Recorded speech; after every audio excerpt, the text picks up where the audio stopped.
Donald Trump visits the Mexican president and delivers a stem-winder of a policy speech on immigration, while Hillary Clinton continues to question Trump's temperament. Fox News contributor Mercedes SCHLAPP is here with analysis.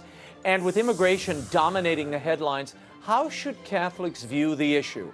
And is there room for disagreement? KEVIN APPLEBY of the Center for Migration Studies and editor-in-chief of the Christian Review, DEAL HUDSON, will debate. And finally, Blessed Mother Teresa becomes Saint Teresa of Calcutta this weekend. The man who advanced her cause for sainthood, Father Brian KOLODIEJCHUK, joins us to talk about her life and legacy. The World Over begins right now.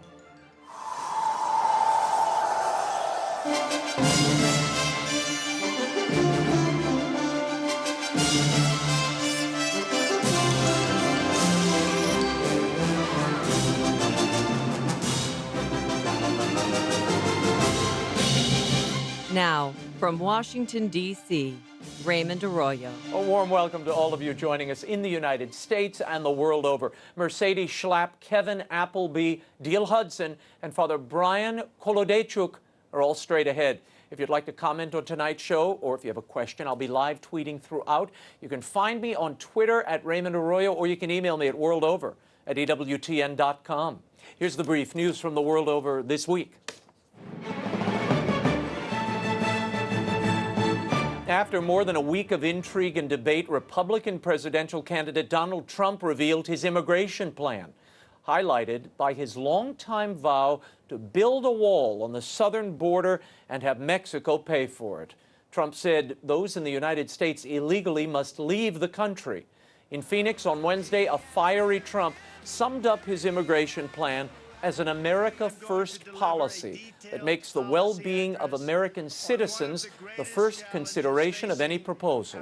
Trump, however, did not detail, as part of his 10-point plan, when or how the estimated 11 million undocumented immigrants would be deported, other than saying that dangerous criminals would be quickly deported on his first day of office. Anyone here illegally would have to return to the nation of origin before applying for U.S. citizenship. Watch this. We will break the cycle of amnesty and illegal immigration. We will break the cycle.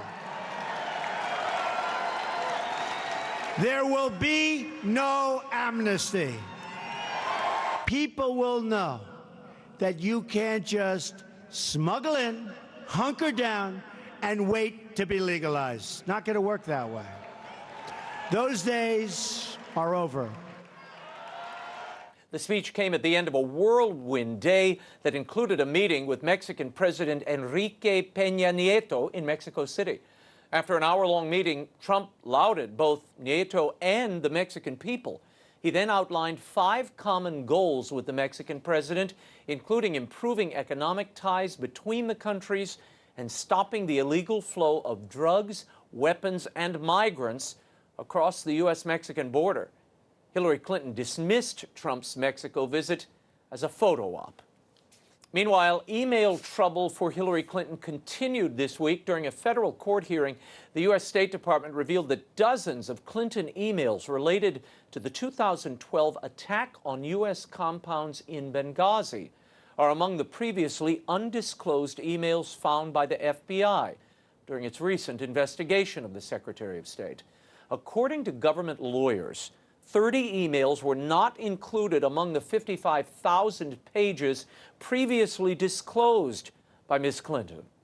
Clinton previously said that she withheld and deleted only personal emails not related to her duties as Secretary of State.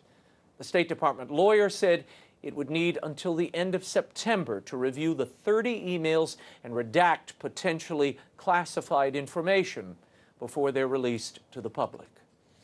In a separate development, multiple news organizations are reporting that Clinton had continued sending classified information months after leaving the State Department.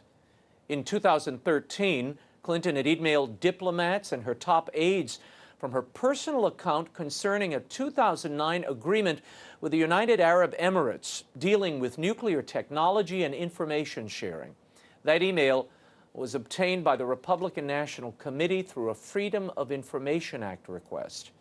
It was heavily redacted by the State Department since it contains classified information. And in other news, the afterglow of the 2016 Rio Olympics has quickly faded.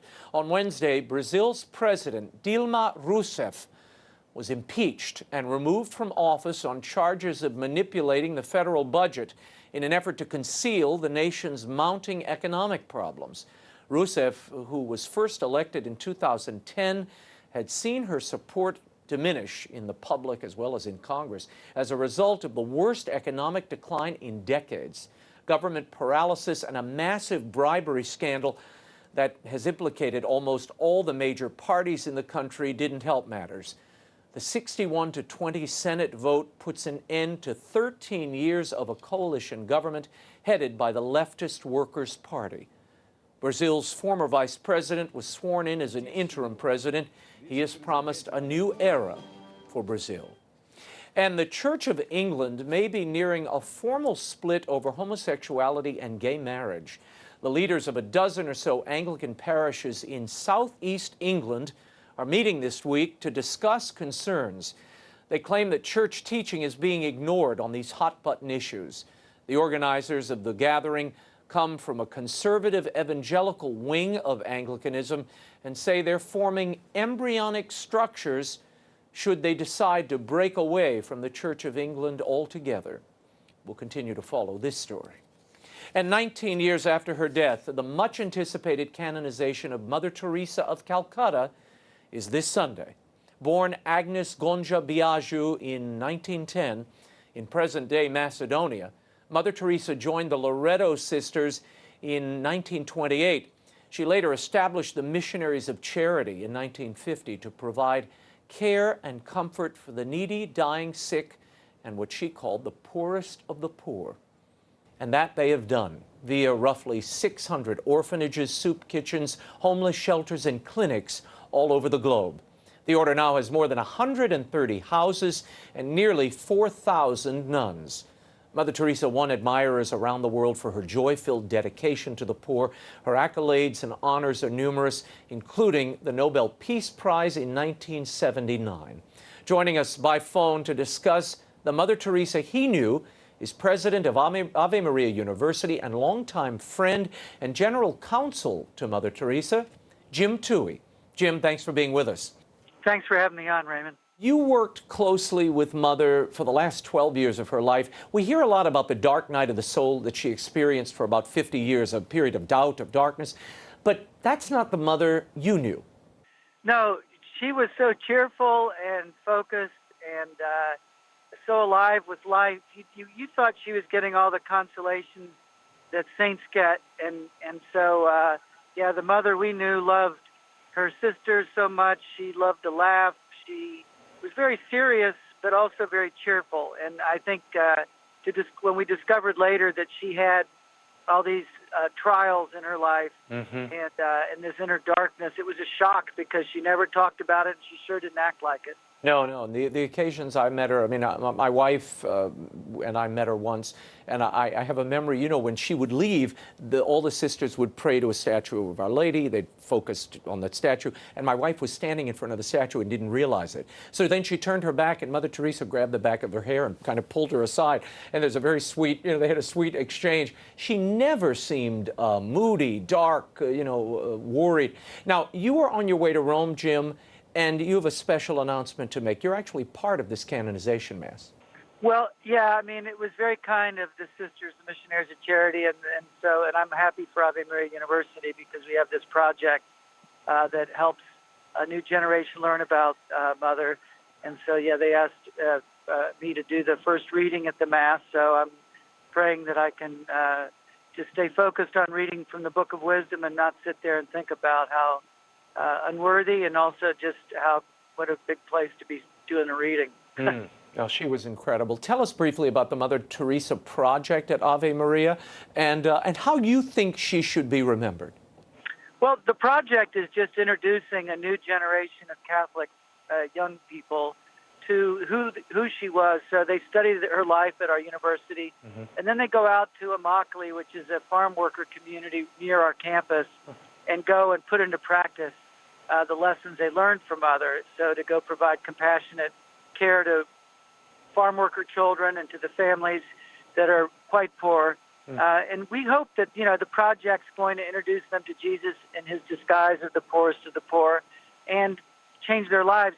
Raymond, when Mother went home to God, some of our freshmen weren't even born, and the rest were just toddlers on our campus. And so, to see a new generation discover who Mother Teresa was and really be inspired by her, that's the point of the project, and we are very fortunate Calcutta gave us permission to do Well, this Jim project. Toohey, thank you for the time. We'll be watching you at the Canonization. EWTN will be carrying it live. And, of course, we'll have more on Mother Teresa with the postulator of her cause for canonization later in the show. Thanks, Jim. Thanks, Raymond. And there is more innovation from Pope Francis in Rome. This week, the Holy Father added care for the environment to the Church's long-standing canon of spiritual and corporal works of mercy. The Pope made his proposal in his message for the 2016 World Day of Prayer for the Care of Creation. It is entitled, "Show Mercy to Our Common Home." In it, he said he usually thinks of works of mercy individually, or we do, and in relation to a specific initiative: hospitals for the sick, soup kitchens for the hungry, shelters for the homeless. However, when we look at the works of mercy as a whole, the Pope said, we see that the object of mercy is human life itself and everything it embraces. These themes were part of the Pope's encyclical on the environment. I guess you could call this recycling. And Pope Francis has once again made sweeping changes to the Vatican bureaucracy this week. On Wednesday, he announced the institution of a new department for promoting integral human development. Cardinal Peter Turkson of Ghana has been appointed its first prefect. The new super-dicastery is the result of the merger of 4 existing pontifical councils: Justice and Peace, Pastoral Care of Migrants and Immigrants, Cor Unum, and Pastoral Care of Health Workers. In an unprecedented development, Pope Francis himself will personally oversee the new office's efforts on behalf of migrants and refugees. The dicastery will begin its work on January 1st, 2017. And Pope Francis met with yet another tech CEO this week. Facebook founder and billionaire Mark Zuckerberg, along with his wife Priscilla Chan, met with the Pope at the Vatican on Monday. The two discussed how to use communication technology and social media to ease global poverty and promote hope. Zuckerberg didn't come empty-handed. He presented Pope Francis with a model of Facebook's solar-powered internet drone, which is designed to bring internet access to areas of the world lacking connectivity. In 2014, Pope Francis called the internet a gift from God that offers immense possibilities for encounter and solidarity. The meeting with Mr. and Mrs. Zuckerberg marks the 4th time the Pope has met with a major technology leader this year. And finally, a moment of grace amid the quake devastation in Italy. A cherished image of the Virgin Mary was recovered from the destroyed Sant'Agostino Church in Amatrice. The image of the Madonna of Fileta, the town's patron saint, was found Tuesday among the rubble near the church. Parish priest Father Savino de Amelio held up the artifact with tears of joy in his eyes after it was recovered. Firefighters, meanwhile, were continuing their efforts to recover religious artworks as well as relics from collapsed churches across the quake zone. The 6.2 magnitude earthquake struck in the middle of the night on August 24th and killed nearly 300 people. Pope Francis has offered his prayers and solidarity, and he's promised to visit the region soon. And as school begins and the summer ends, what could be better than some engaging audiobooks for the whole family? I'm giving away several copies of Will Wilder, The Relic of Perilous Falls, and Mother Angelica audiobooks. All you have to do to qualify is email, tweet, or Facebook me a photo of you, your family, or friends reading one of the books. You can also send a video telling me what you think of them. Of course, I hope it's positive, because then you won't win. I'll select winners in a few weeks and send you autographed audiobooks. The email address is raymond@raymondarroyo.com, raymond@raymondarroyo.com. Write audiobook in the subject line. Remember to include your address along with the photo or video so I know where to send the audiobook. The details are at raymondarroyo.com. And you can go to a bookstore or library if you don't have a copy of the book and just snap a picture. I won't know. When we return, Donald Trump met with the president of Mexico this week while Hillary Clinton continues to question his fitness for the job. Fox News contributor Mercedes SCHLAPP is here to discuss the world over. Continues in a moment. Stay right there.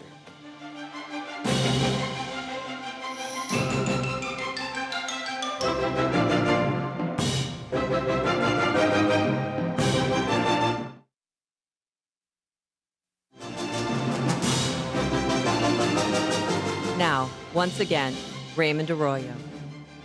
Welcome back to the world over. Donald Trump made headlines and dominated the news cycle with his surprise visit to Mexico and a stemwinder of an immigration speech this week. Meanwhile, Hillary Clinton continued her attacks on what she says is Trump's unsuitable temperament to be president of the United States. As the polls continue to narrow, how are the candidates' respective strategies helping or hurting their chances of winning in November? To discuss it all, I'm joined now by Fox News contributor, Washington Times columnist, and former Spanish media spokesman for George W. Bush, Mercedes SCHLAPP. ¿Cómo Thank you for estás, being Raymond? here. Great to be here. I'll tell you later. I want to start with a bite from Trump. This was following his meeting with the president of Mexico, an unscheduled meeting that sort of came out of nowhere. This is what he had to say while in the president's presence. Watch. We had a very substantive, direct, and constructive exchange of ideas over quite a period of time. I was straightforward in presenting my views about the impacts of current trade and immigration policies on the United States. Having a secure border is a sovereign right and mutually beneficial. We recognize and respect the right of either country to build a physical barrier or wall on any of its borders to stop the illegal movement of people, drugs, and weapons. Why do you think, Mercedes, that President Nieto made this overture to Donald Trump? Well, President Nieto did reach out to both campaigns, to the Clinton campaign and the Trump campaign. Trump jumped in. He thought this was an important opportunity to be able to be seen as presidential. And he effectively did that when he went over to Mexico. It was definitely what you would call a presidential moment. Now, that kind of shifted when he left Mexico, crossed the border, And hit Arizona. and went over to Arizona. Okay, we'll talk about that in a moment. I got to stay on this moment for a second. Did you think it helped him, though, overall? The image of that? And the way he really took command of the press conference and everything. I got to tell you, I think he shocked the liberal pundits like I have never seen. It was very substantive. They talked about the trade deal. They talked about the idea of securing the border, which, as we know, Mexico in the past has been very reluctant to help the United States in ensuring that there could be that secure border there. This is what the president of Mexico had to say, and I found his comments probably the most fascinating of this entire encounter. Watch. The conversation we had between Mr. Trump and myself was very open and constructive. The purpose was to get to know each other and learn about each other's views on the bilateral relationship. What we need is to have a comprehensive approach to the border whereby we can take into account the flows of undocumented people, illegal drugs, weapons, and cash at the same time. Many lives can be saved in both our countries if criminal organizations are curtailed from the money and guns that allow them to be in business today. he seems to agree with Donald Trump here. I know, isn't that amazing? And I mean, he talked about stopping the flow of drugs Right. and illegal weapons. Right. It's drug trafficking, human trafficking, renegotiating trade deal. It's talking about how do you deal with the illegal immigration process that's occurring right now. What I found interesting about this meeting is that it was the beginning of a dialogue. It was an opportunity for Donald Trump to show respect to a foreign leader, to one of our neighbors, to one of our most important neighbors as well. So I think it really gave Donald Trump this avenue to say, I can do this. I can stand alongside with a president of a foreign country, talk issues like we need to talk about, but at the same time, with America first in mind. How do we ensure that Americans are protected and they're the ones receiving the benefit? There's a LifeZet story floating around today claiming that members of the Trump campaign are discussing an option to have the seizing of assets of these drug cartels and partner with Mexico to seize these assets, maybe remittances as well, right, and use that to pay for the wall. So it's kind of a back way to get Mexico to pay for the wall. A good idea? You know, How does I it find play? it to be very innovative. I think it's something that we haven't seen happen before. I know Donald Trump has talked about remittances and whether they would cut those back because so much money, I mean, you're talking billions of dollars, end up leaving the United States to go into the hands of Mexico. With that being said, Donald Trump, by sticking to this, okay, I met with the president leader, shook his hand, and then going back to Arizona and saying, Mexico will pay for it. Whether they know it or not, they're paying for the wall. Exactly, they're paying for the wall. Yeah. That really, I think, didn't settle very well with Presidente Nieto. Okay. Now let's go to that Arizona rally. This was Donald Trump sort of returning to the default speech on immigration. Let's see how this played. We will build a great wall along the southern border, and Mexico will pay for the wall.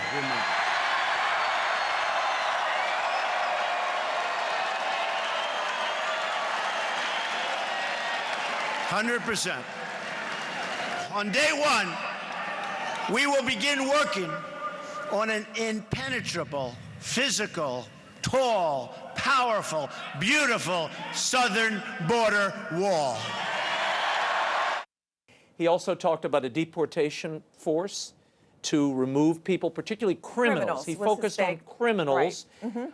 How does this play? I mean, we've already seen members of his Hispanic Advisory Council saying bye-bye. They are resigning. Well, his speech in Arizona played very well with his base supporters. I mean, you could tell the individuals that were there in the rally loved every moment of it. But he already had those people. Exactly, that's my point. So, but then you got to think about the moderate Republicans, especially the GOP Hispanics who have been on the fence, who have said, may go support him, not. Let's see how he plays out in these. So they all applauded the Mexico visit. And then all of a sudden we see the Arizona speech, and they really felt there was a sense in that community. They were very disappointed, especially from several members from the Hispanic Advisory Council, that they felt that they were not listened to. They feel they were misled. They said they were misled. Absolutely. And that has serious repercussions, especially in key states like Florida, for example. So I think for Donald Trump, let's see if he has very few opportunities left to try to broaden his support. And I got to tell you, he's doing this direct appeal into the African-American community. It's been, I think, successful in the sense that he's willing to take on the Democrats and say, look, it's been 40 years that they've been in leadership. Are you better now than you were before? And I think for Hispanics, he's going to have to make that direct appeal too. Although immigration is not the top issue for Hispanics, it's been the Republican Party. It's the economy, it's terrorism. It's still it's sort of an emotional issue for them because so many of them are but Mercedes, from immigrant families. He didn't change any policies. In fact, right. One could say he wasn't talking about deporting everybody who's here illegally. He said, we're going to start with criminals. In his first interview after the speech with Laura Ingraham, he said, we're softening. Let's take care of stabilizing the situation first. Absolutely. Then we'll figure out what to do with all the illegal people here. But you know this, Raymond. It's about tone and messaging. Right. Was it the tone that was the problem? Absolutely. It was the fact that why not tell a positive story about the legal immigrants who contribute countless ways to helping make America great again? Why not tell those stories of those individuals? He was very compassionate to those angel moms who have lost their sons, daughters, spouses to criminal illegals. But it was the opportunity also to reach out to the Hispanic community and say, you know what, we are a country of immigrants. My mother was an immigrant. What you contribute to our nation is so important, and we want you here because you believe in the American principles. He missed that opportunity, and that is one of the main reasons why the GOP Hispanics have really been, they felt disappointed, they felt misled. And I think on the 11 million, I think they would have preferred that he would have left that door open. Like he said one time, I'm going to build the wall, but I'm going to have a beautiful door. And this no doubt contributes missed. to what the Washington Post this week called Donald Trump's Catholic problem. Right. Down 25 points with Catholics, down with white Catholics as well.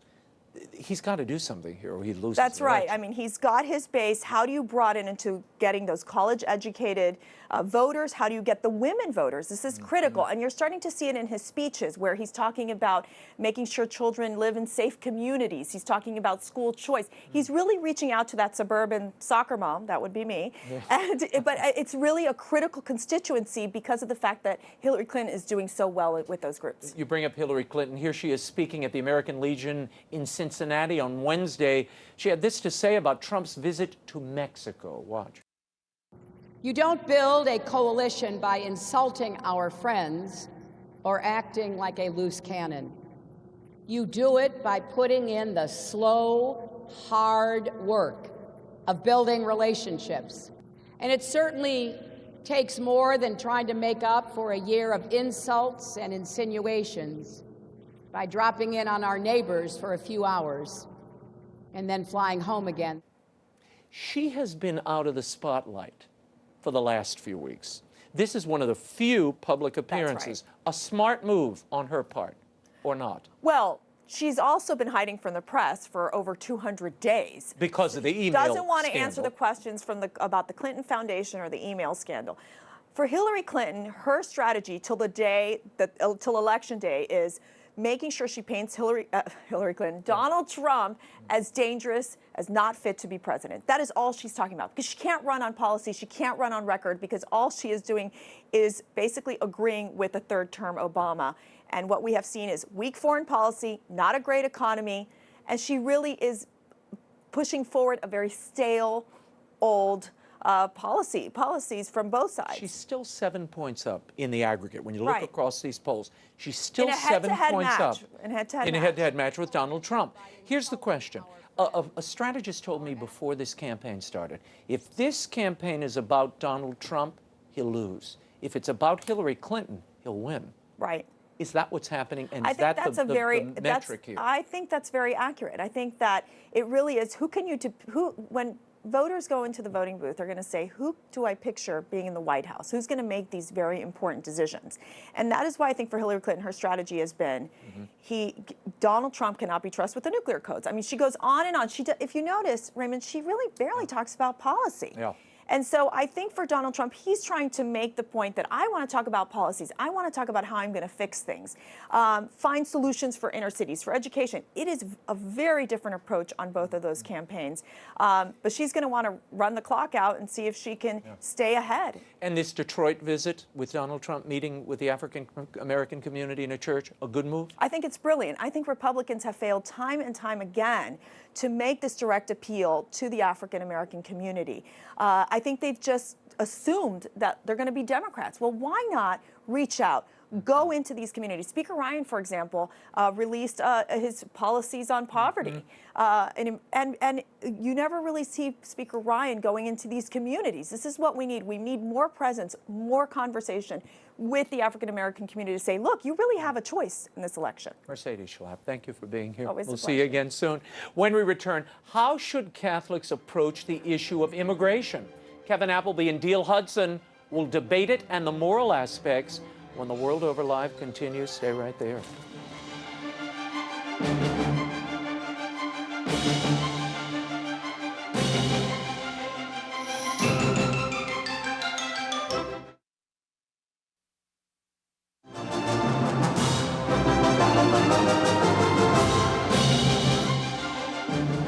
We are going to end catch and release. We catch them? Oh, go ahead. We catch them? Go ahead. Under my administration, anyone who illegally crosses the border will be detained until they are removed out of our country and back to the country from which they came. Welcome back to The World Over Live. The U.S. bishops and Pope Francis have each voiced their support for very generous immigration policies in the U.S. and around the world. How should Catholics in the pews view this issue in the coming election? And can Catholics differ from the bishops and the Pope even when it comes to immigration? Joining me now to discuss the moral dimensions of immigration policy is the Director of International Migration Policy at the Center for Migration Studies, former USCCB Director of Migration Policy, KEVIN Appleby. And next to him, former White House advisor to President George W. Bush, currently the editor of the Christian Review. Please welcome DEAL HUDSON. Thank you both for being here. Good to be here. I want to start with what is the Catholic teaching vis-a-vis immigration? What does the Church require of Catholics going to the polls? Well, it's a balanced approach. First, we should welcome the stranger. That's the teaching, that we should respect human dignity, respect human rights. But there's a second part to it, is that the sovereign does have a right to control its borders, so enforcement is also important. The bishops have come out with a plan that would support bringing people out of the shadows, including keeping the border enforced, but to bring people out of the shadows so they can contribute, so their families can be kept. A path to legalization. A path to citizenship Okay. is what the bishops support. Yeah. Okay. DEAL? I only would add that there's a fundamental ambiguity at the heart of how the bishops are teaching immigration, and that is, how do you relate the right, as they recognize, of a country to control its borders, to have border integrity, with the call that the Church makes to all of us to recognize those really in need, those really in distress, those who really need to leave their country and come into ours to find the basic goods of life which they lack in the country of their origin. That's a prudential matter. It's very ambiguous. You have to make that choice person by person, family by family. And the answer is not just to open the borders and let anybody come across. So the question here is really, it's within the government's purview. It's really the government's prudential judgment, perhaps based person to person, right? Right, but popes have taught that the presumption is that nations, especially wealthy nations, should try to accommodate immigrants as much as possible. And Pope Francis has echoed that. He's also decried the globalization of indifference that we've seen around the world to refugees and other migrants. So the presumption is not the right to control the border. The presumption is you should try to accommodate people in need to the degree possible that you can. And in the United States situation, there would be a higher responsibility in that regard. DEAL, you want to I add? would say the United States has done that and more. We've got 11 million undocumented, or I'll call them illegal immigrants here, and they haven't been arrested and they haven't been sent back to their country. So we have been generous, more than generous. We've even relaxed the rule of law to the point where we don't even enforce our own laws on immigration. Is there an obligation to the rule of law in the Catholic? Well, according to the mindset? Catechism said that every human person needs to be subject to civil authority. And Right. that civil authority's first job is to protect the lives and safety of its citizens and to enforce its laws. Yeah, and the Catechism We're not doing that. does call on people coming to a country to respect those laws, which Right. I imagine would include immigration law. That's true. But laws can be changed, and laws need to reflect respect for human rights and human dignity. And I think that's what the bishops are saying here, that our law does not really do that. What about Mr. Trump's idea, hazarded at the top of the show there, that if someone's here illegally, they have to be sent back to their country of origin, then they can get in line with everybody else to apply for citizenship? Well, I mean, Mr. Trump doubled down on his enforcement-only policy. I mean, frankly, what he's doing is creating a little police state with all the proposals together, which will cost billions and billions of dollars, and it still won't solve the problem. What we need to do is look at the long stayers. 70% of undocumented immigrants have been here 10 years or longer in this country. Should we all deport them? Are they contributing? The other side of the equation is that these people are contributing. They have families, they work in jobs, they do pay taxes, they do pay Social Security.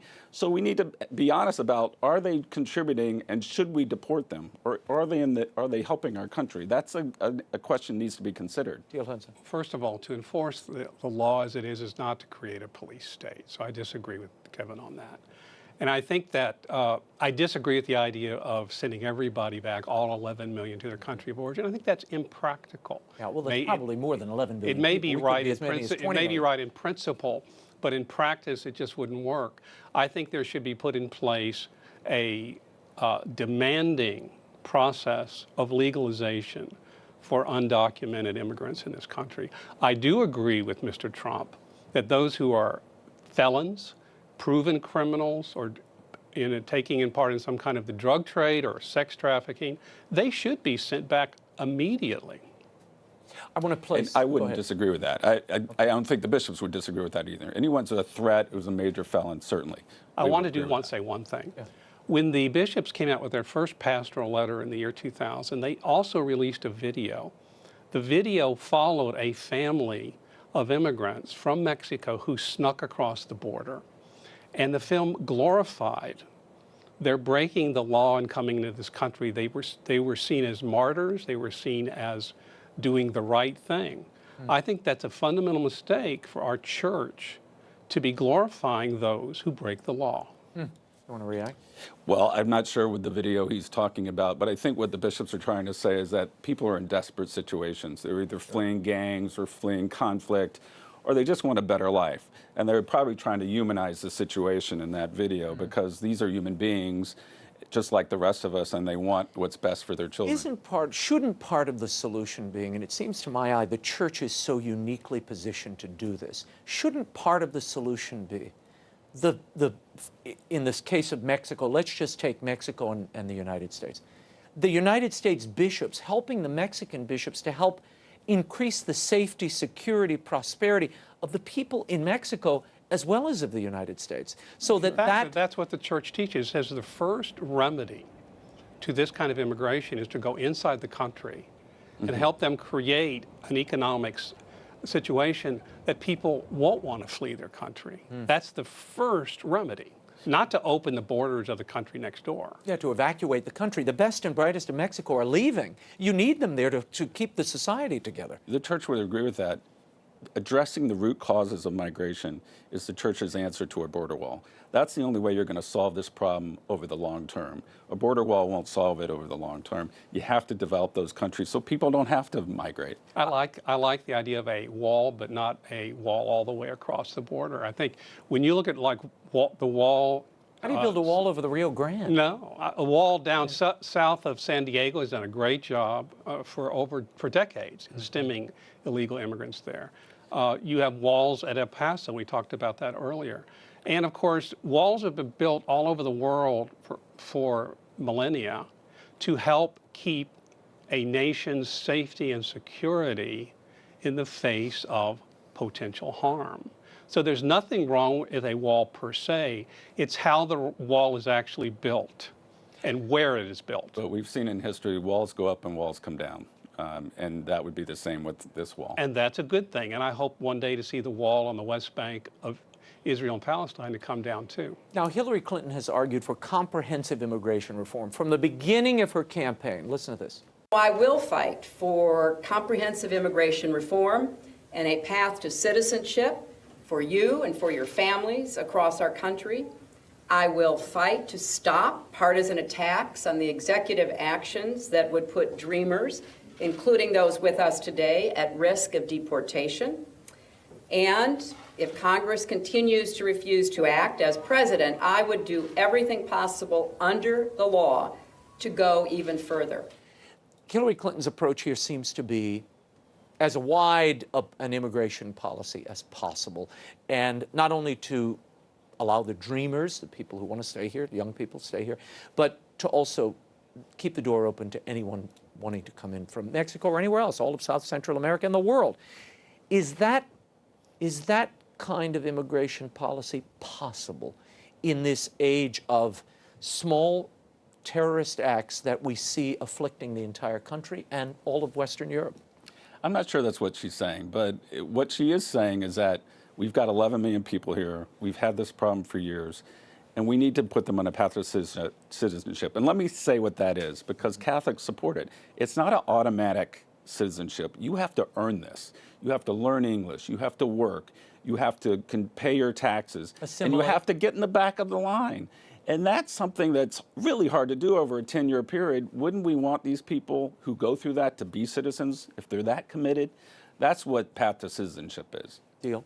If it turns out that way, I'm in full agreement with it, but I doubt very much under a Clinton administration would actually turn out that way. In fact, I think she's avoiding the problem altogether. The problem is at the border. And there's a reason why 30,000 border guards have joined together to endorse Donald Trump. They deal with this every day.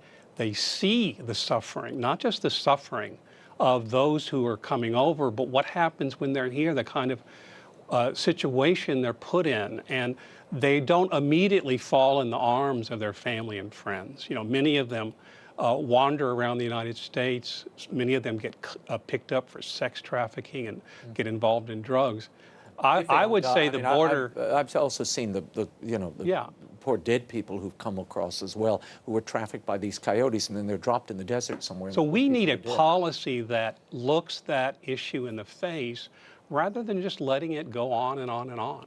Can I just Go respond ahead. to that? Sure, sure. The problem actually is not at the border, because illegal immigration across the border is at its lowest level since 1972. The problem is in the workplace, and the fact that businesses are able to hire undocumented without any recrimination at all. And it's a sort of a nod, wink, wink system. You know, if everything's working, that's fine. If it's broke, don't fix it. Right. And that's where it is. What the bishops are saying, let people come in legally. Let's make a legal system, not an underground system, which is what we have now. In 1972, we didn't have worldwide terrorism. And illegal immigration may be down. But we have a situation now in which we have to be extra vigilant to the fact of terrorists using our leniency against us to send in all kinds of terrorists, Islamic and otherwise, which we will soon see the evidence of, sorry to say. Donald Trump, in his speech the other night, mentioned the focus that we perhaps are not focused on the proper thing in his estimation. Here's what he had to say. Anyone who tells you that the core issue is the needs of those living here illegally has simply spent too much time in Washington. To all the politicians, donors, and special interests, hear these words from me and all of you today. There is only one core issue in the immigration debate, and that issue is the well-being of the American people. Reaction? There's two sides of that story. I mean, he's assuming that anyone who's an immigrant who's working is automatically taking a job from an American worker, and that's not true. Actually, immigrant workers complement the American workforce, because the American workforce is much more trained, much more educated. Immigrants usually take the bottom rung of jobs, working in the fields, in restaurants. They may compete certainly against high school dropouts here, but by and large, they're not taking jobs from people. They're actually contributing to the economy, and if we lost all of them, the economy would slow down. So that's sort of a myth that he's touting. I don't think Donald Trump is really looking at the situation that way. I would imagine he agrees with what you just said. I think he's looking at the rule of law. I think he's looking at the issue of, are we going to be a nation that controls its borders, that has a regulated and orderly and lawful flow of immigrants into our nation, rather than the chaos we have right now. I think he looks at the common good of this nation, not in terms of keeping the immigrants out, but of regulating their process of coming in. Well, But his only proposals have been to getting rid of them. He has no proposal for bringing them in, other than those who meet an ideological test. And let me... What ideological? He's proposed ideological tests for The Muslims extreme and vetting. others. He talked about extreme vetting for refugees coming in, and he's immigrants. Well, and he's proposing. Well, but Catholic social teaching itself has certain criteria that they themselves put forward for allowing people to cross borders into other nations. Which would be what? They have to be people who are fit to be citizens. They have to be people whose intentions are to become citizens of the other country. And they have to be of genuine need. I don't know if it gets that specific, but Mr. Trump has a larger problem here that I want to point out. And it goes to our Catholic history. We're an immigrant church, okay? So when he comes out and he says, we're going to ban all Muslims, or we're going to test people, that cuts close to the bone for many Catholics, because we went through that history in the 19th century with the Know-Nothing parties. I mean, there's a lot of similarities there. You know, when nuns wore habits back then, that was taken as a threat, you know, and churches were attacked. So we have a similar history there, and it's sort of like, if this guy is going to ban Muslims, who's next? You know, that's in people's minds. Kevin, Catholic sensibilities aren't Catholic teaching. And to turn off a third-generation Irish immigrant, Irish Catholic in America, or a third-generation Italian, is bad politics, but it's not against the teaching of the church. And I think Donald Trump has made a mistake in the way he's talked about Muslims and Mexicans. And I think he went to Mexico precisely to try to correct that. It was to me, quite an achievement for him to go down and show himself to the Mexican president and to the Mexican people and say, look, I'm here to try to work things out. One other quick... Go ahead quickly before Trump I run made out a of big time. mistake. He played the anti-Catholic card right before the South Carolina primary when he tangled with the Pope. Pope Francis... Well, the Pope tangled with him. Well, he started it. Trump started it. Pope responded. Yeah. You know, no matter what we might all think about Pope Francis and their different... He's popular in America. That was a mistake. And people remember that he challenged our Pope and our church. And that is something that people take to heart in this country. So I think that's something he's going to have a hard time overcoming. Yeah. I want to shift for a moment onto the Syrian refugees, particularly the Syrian refugees. Hillary Clinton has asked for an expanded acceptance of these refugees. 10,000 have already come. She would like to see that number tripled. Donald Trump is saying, no, we have to freeze any immigration from these hot spots where potential terrorists could derive. A smart move or discriminatory?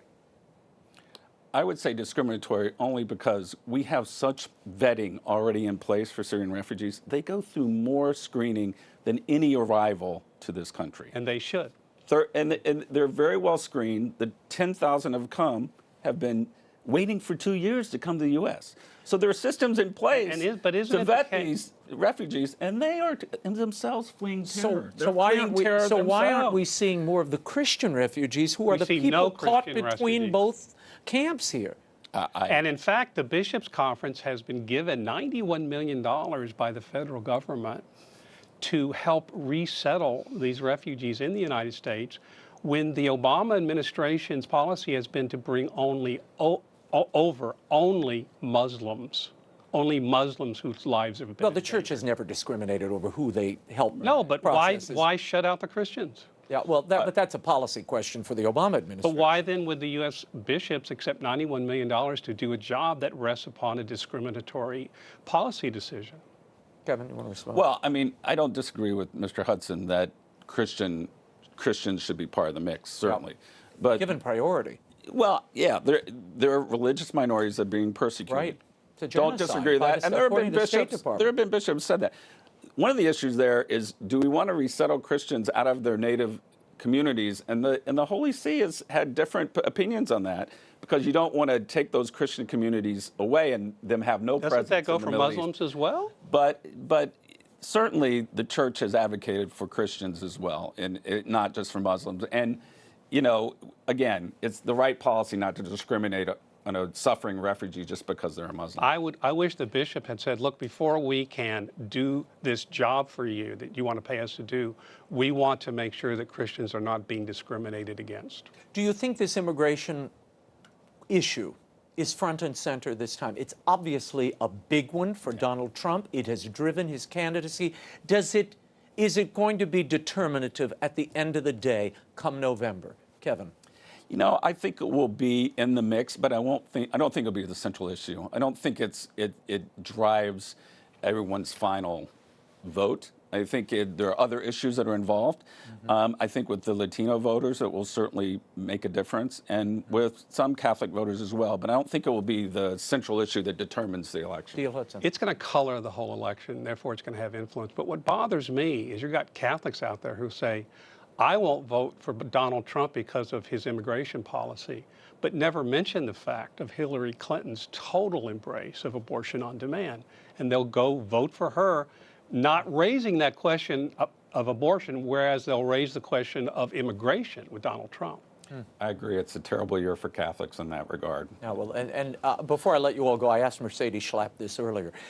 Donald Trump has a deficit among Catholics, a big one, 25% down, points down.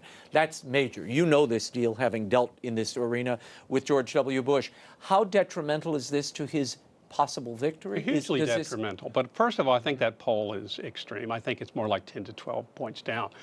But I think that any candidate who has 5% plus in the Catholic column is going to win the presidency. Kevin? There's a reason Tim Kaine was elected vice president.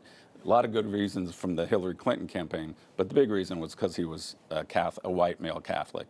Because they know that the Catholic vote is going to be decisive in this election. It will probably make the difference. There are Catholics in major swing states, and if you don't win the Catholic vote, you're not going to win the presidency. Okay, we will leave it there. Thank you, Kevin Appleby, DEAL HUDSON. And look, to follow the Center for Migration Studies and Kevin Appleby, you can go to cmsny.org, and you can read DEAL HUDSON's columns on culture, politics, faith at thechristianreview.com. She ministered to the poorest of the poor in India, a Nobel Peace Prize winner who became an icon of mercy and sanctity even during her lifetime.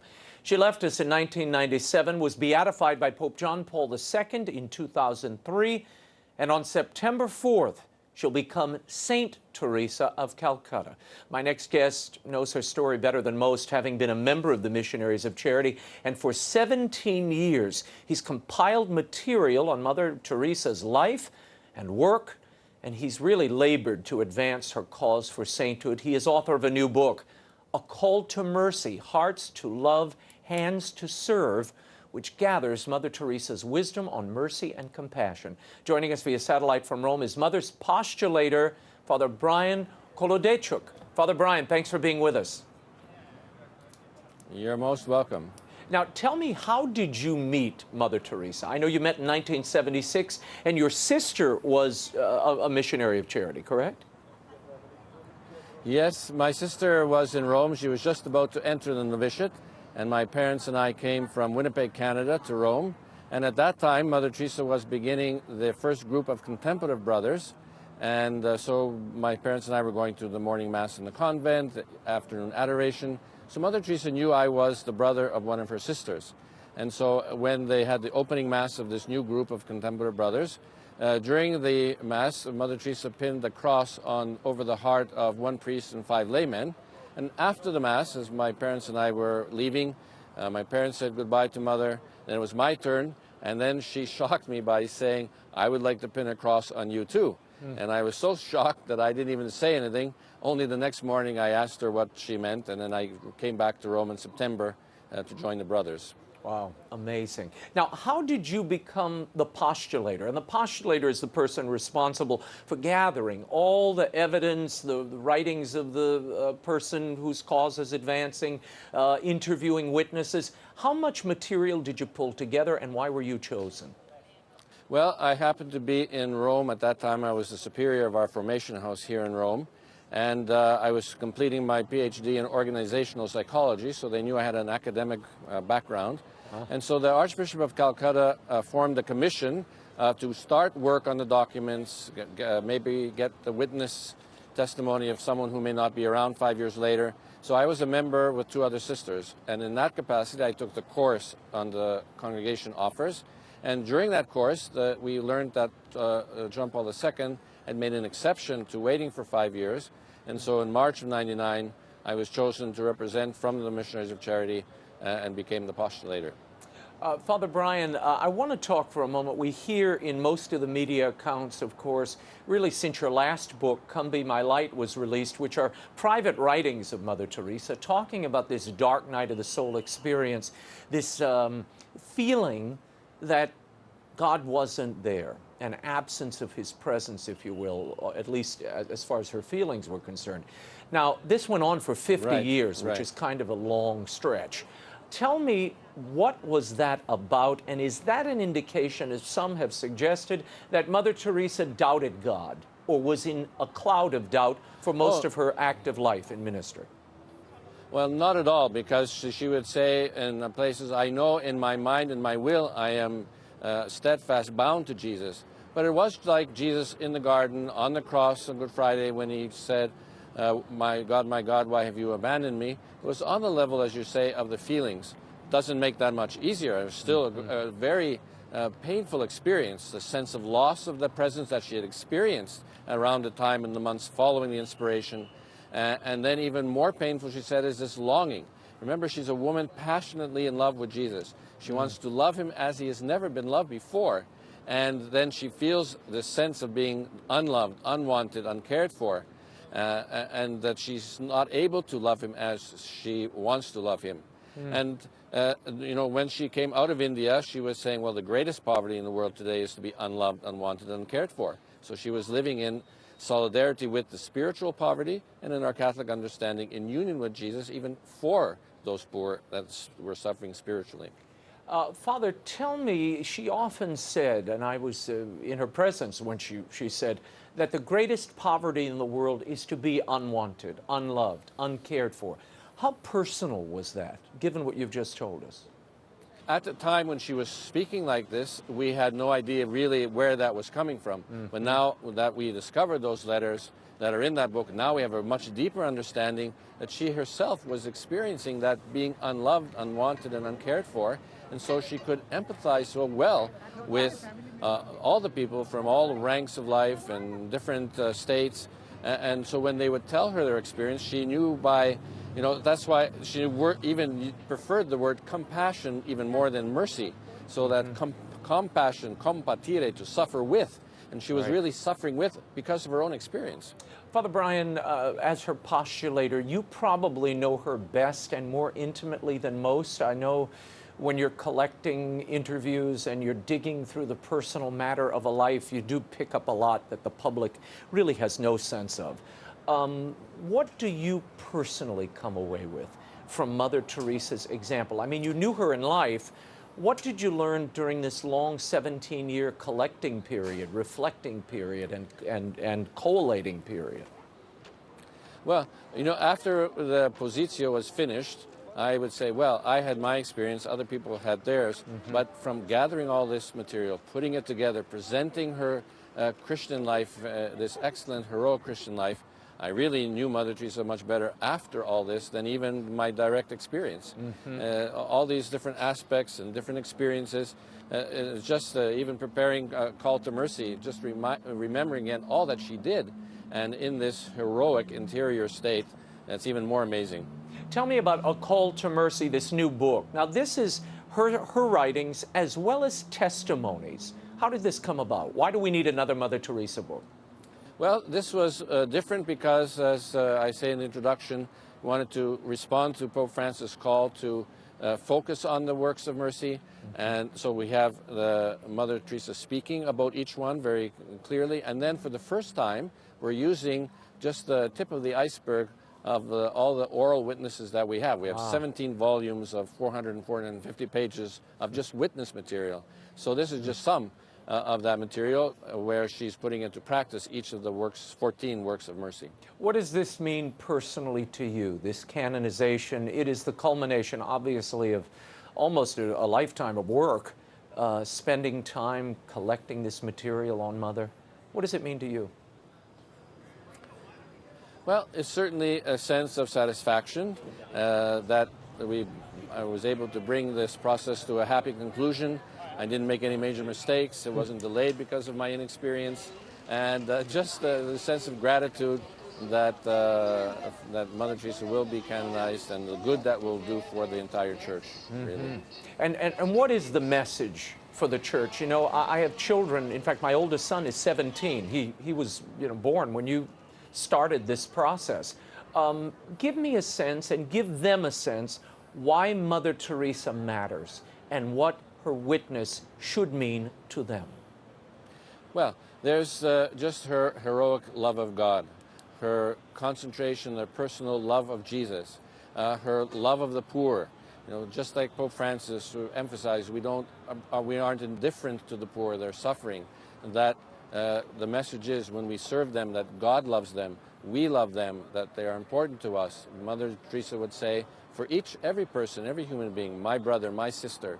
And so, you know, in this fast-paced world that we live in, that we don't leave behind, we don't forget the people who aren't able to keep up, and that we still remember that they are our brothers and sisters, and even especially loved by Jesus.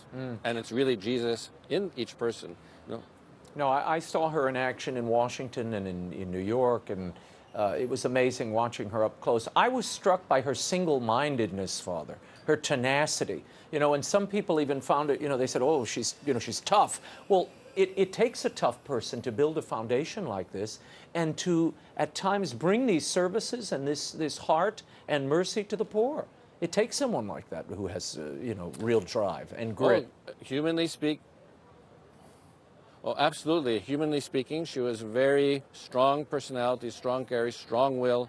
And so God purified that in the years preceding the inspiration. And a part of that vow that she had made in 1942 to not refuse him anything, one of the effects or one of the ways of living that was to do something now when it can be done now. I've seen before, you know, she was at a ceremony, the priest was supposed to take her somewhere and said, well, maybe to go tomorrow, Mother may be a little tired, and said, no, now. So that everything that she could do now was now as a real response to Jesus, and Jesus wants this now, and I'm not saying no, now. Father Brian KOLODIEJCHUK, thank you so much for being with us. And the book, A Call to Mercy, Hearts to Love, Hands to Serve by Father Brian KOLODIEJCHUK. It's available at bookstores everywhere and online at the EWTN Religious Catalog. And before we go, some big events to tell you about. If you are in Louisiana, LPB, Louisiana Public Broadcasting, will be offering a sneak peek of a very special program that I created and hosted. It's called Christmas Time in New Orleans. The sneak peek is on September 7th, so mark your calendars. It's a celebration of a very special people and their music, food, traditions, and the communal belief that makes it all possible. The special will air on September 7th on public television stations in New Orleans, and the rest of you will see it on your PBS station later. Also, I will be at the EWTN Family Celebration in Birmingham on September 18th, talking about Mother Angelica. I'm at the National Book Festival in D.C. talking about Will Wilder and signing books on September 24th, and then on October 2nd, make sure you folks in New York come to see me. A very special conversation I'll be having with author of the great children's book Wonder, P.J. Palacio, at the Sheen Center. All those events are on my website at RaymondArroyo.com. Don't miss them. Well, that's all the time we have until next week. The show continues on Facebook and Twitter. Like me on Facebook. You can follow me on Twitter. The links are at RaymondArroyo.com. Next week, Dick Morris is here to talk presidential politics. And then we'll talk to a doctor who joins me to discuss his groundbreaking concussion research just as NFL football season begins. Until then, we'll be scouting the world over for all that is seen and unseen. On behalf of the staff and crew of EWTN News, thank you for watching. I'm Raymond Arroyo from Washington, D.C. Bye now.